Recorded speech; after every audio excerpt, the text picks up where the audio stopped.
The heart of science is measurement. जब भी हम मेजरमेंट करने की बात कर रहे हैं तो डेफिनेटली हम कुछ लेवल पे साइंटिफिक होते जा रहे हैं रिसर्च में, लेकिन साथ ही साथ एक और इम्पॉर्टेंट बात है, जब मेजर करेंगे तो स्केल की ज़रूरत पड़ेगी। और इस वीडियो में हम यूनिडायमेंशनल स्केलिंग की बात करेंगे। रिसर्च में हमने अक्सर लाइकर्ट, गटमैन, थर्स्टोन इस टाइप की स्केल्स की बात सुनी होगी। इस वीडियो सीरीज़ में आगे हम इनकी डिटेल में डिस्कशन करेंगे और फाइनली अनफोल्डिंग थियरी की बात करेंगे। पर इस वीडियो सीरीज़ की पहली वीडियो में हम इन 4 टॉपिक्स को डिस्कस करते हैं और शुरुआत करते हैं हमारे इंट्रोडक्शन से कि जब भी हम किसी भी टाइप का एब्स्ट्रैक्ट कंस्ट्रक्ट समझने की कोशिश कर रहे हैं, let's say education research, market research, behavioural study या पॉलिटिकल साइंस में हम किसी कंस्ट्रक्ट को समझने की कोशिश करते हैं कि लेट्स से पॉलिटिकल पार्टी पे नहीं, पॉलिटिकल सिस्टम पे लोगों का सिस्टम ट्रस्ट कैसा है, उस एब्स्ट्रैक्ट कंस्ट्रक्ट को हम समझने की कोशिश कर रहे हैं।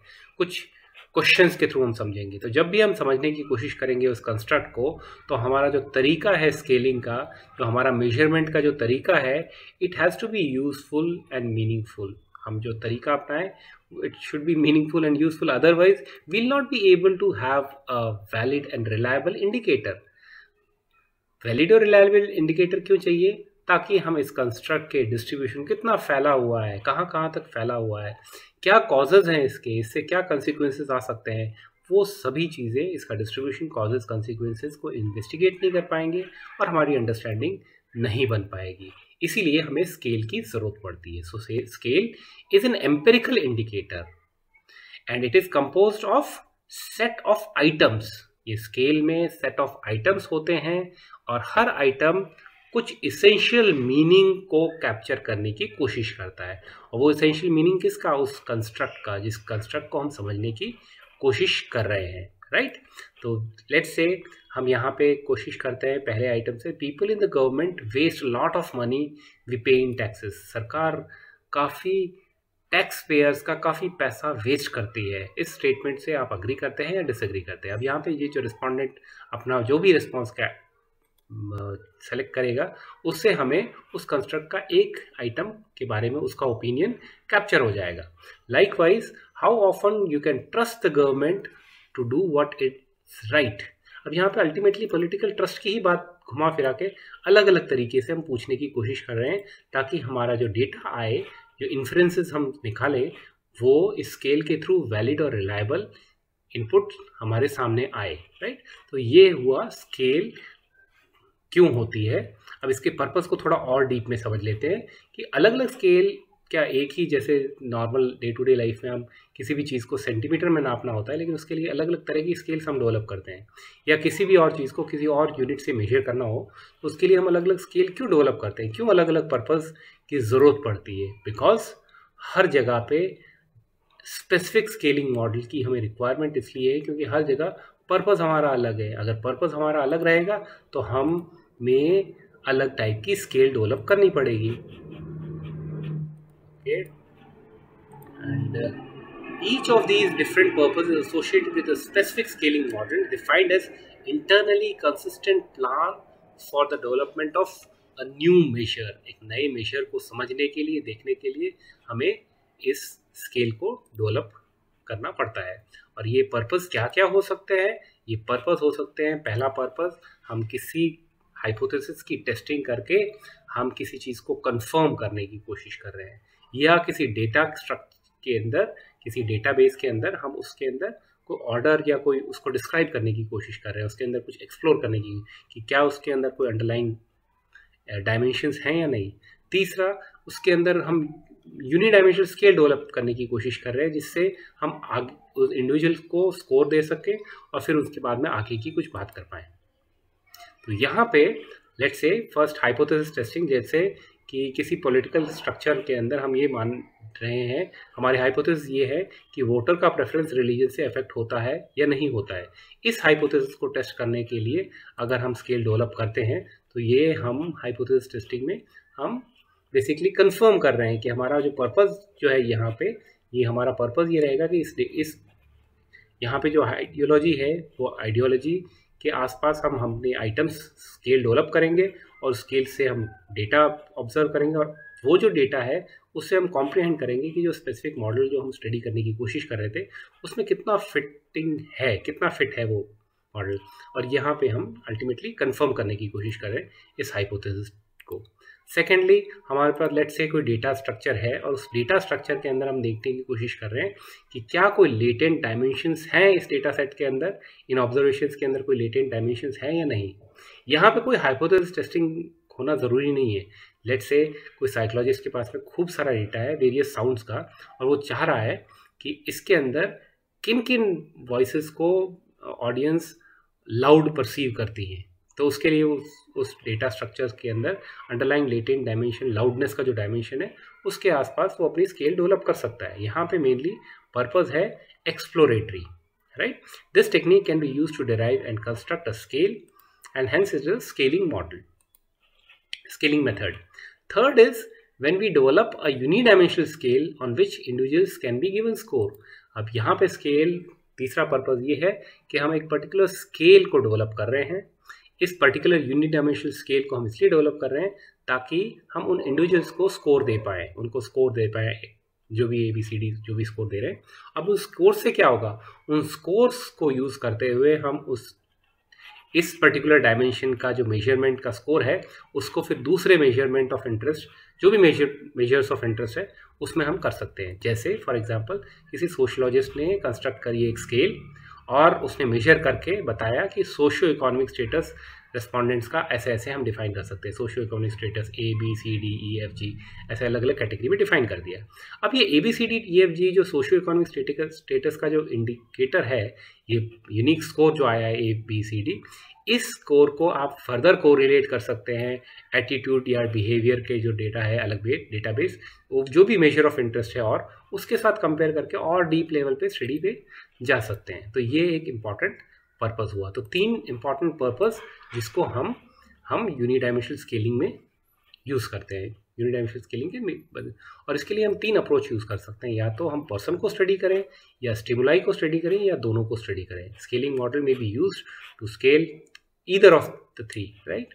जब हम सब्जेक्ट को या पर्सन को स्टडी कर रहे हैं, जैसा कि हम लाइकर्ट में करते हैं, लाइकर्ट में हम क्या करते हैं, लाइकर्ट में हम लिस्ट ऑफ स्टेटमेंट्स दे देते हैं रेस्पोंडेंट को, और रेस्पोंडेंट को एक सिंगल टॉपिक के आसपास में, कोई भी फूड की चॉइस है, प्रेजेंटेशन कैसा हुआ, वर्कशॉप कैसी थी, या आपकी विजिट कैसी थी, किसी भी आसपास हम लिस्ट ऑफ स्टेटमेंट्स दे देते हैं, और रेस्पोंडेंट क्या करता है, उस स्टेटमेंट को पढ़ के, देख के, समझ के, एक स्केल है स्ट्रांगली डिसएग्री से स्ट्रांगली एग्री के बीच में, वो 5 पॉइंट 9 पॉइंट कितने भी पॉइंट स्केल हो सकती है, disagree, agree, strongly disagree, moderately disagree, neutral, ऐसे करके वो स्केल है। उस स्केल के आसपास में एक एक्सट्रीम से दूसरे एक्सट्रीम पे अपना रिस्पांस रजिस्टर करता है, और अल्टीमेटली हमें सिंगल स्टिमुलाई और सिंगल टाइप ऑफ रिस्पांस को स्टडी कर रहे हैं।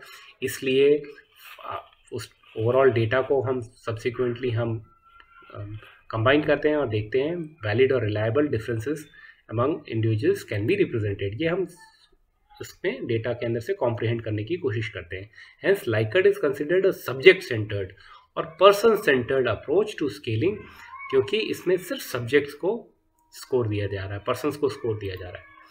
सेकेंड इज स्टिमुलाई, जहाँ पे हम रिस्पॉन्स को स्टडी कर रहे हैं। हमारे पास रेस्पोंडेंट के पास में अलग अलग टाइप का डेटा है, let's say loudness of noise का, टोन्स का डेटा है, या फिर उसके पास में स्वीटनेस ऑफ कैंडी का डेटा है। अब ये स्वीटनेस ऑफ कैंडी का डेटा के अंदर से वो रेस्पोंडेंट से पूछ रहा है, रेस्पोंडेंट से उनका को रेस्पोंडेंट को स्टडी करना है, उसका पर्पस नहीं है, उसका पर्पस है इस स्टिमुलाई को पर्पस करना कि रेस्पोंडेंट्स इन किस टेस्ट को ज़्यादा स्वीट मानते हैं, या किस टेस्ट को कहाँ पे स्वीटनेस के डायमेंशन पे कहाँ मानते हैं, और अल्टीमेटली उस स्टिमुलाई के बेसिस पे बता दें कि ये जो है इनको स्वीट, इसको मॉडरेटली स्वीट, या इसको लेस स्वीट की कैटेगरी में रखा जा सकता है। बेसिकली ग्रुप से पूछा जा रहा है, और यहाँ पे टास्क है, task for the subject is to evaluate the stimuli.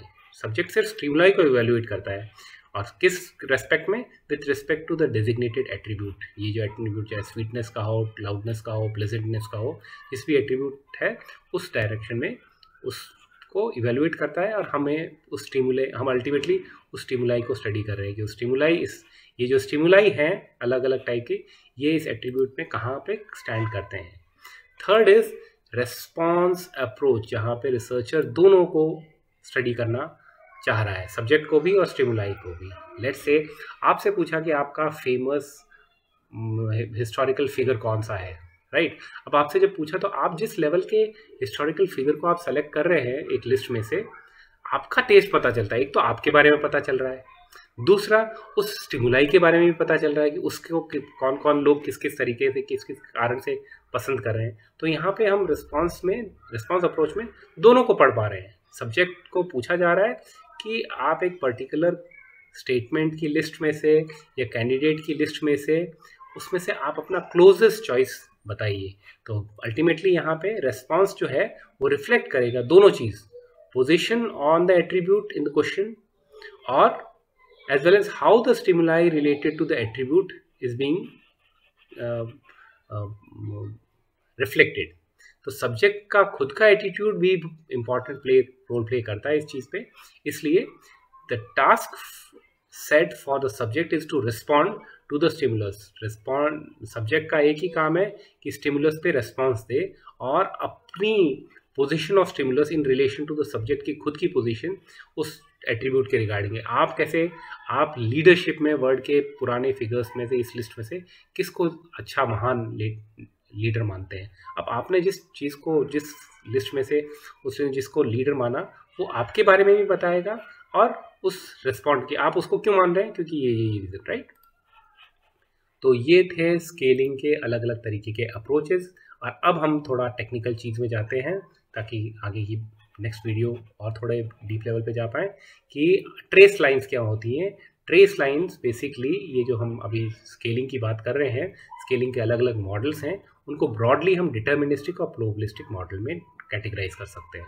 Deterministic model जैसे गटमैन, प्रोबेबिलिस्टिक जैसे थर्स्टोन और लाइकर्ट, इनको डिटेल में आगे भी बात करेंगे।